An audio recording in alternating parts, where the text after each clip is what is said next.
আসসালামু আলাইকুম। আপনারা সবাই কেমন আছেন? আমি আলহামদুলিল্লাহ ভালো আছি। আমি আজকে বেগুন পোড়ানোর ঝামেলা ছাড়াই বেগুন ভর্তা করে দেখাবো রসুন দিয়ে। এজন্য বেগুনটাকে হলুদের গুঁড়া, মরিচের গুঁড়া, লবণ দিয়ে ভেজে নিচ্ছি। রসুনটাকেও আমি ভেজে নিচ্ছি।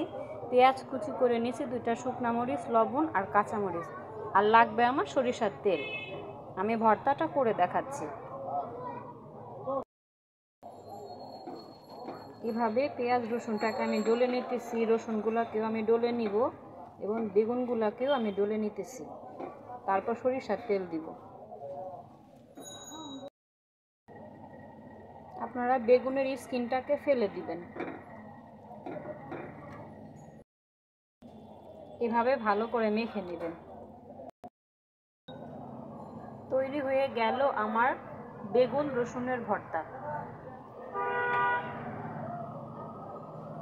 এখনও যারা আমার চ্যানেলটি সাবস্ক্রাইব করেননি, প্লিজ আমার চ্যানেলটি সাবস্ক্রাইব করে আমার পাশে থাকার অনুরোধ রইল।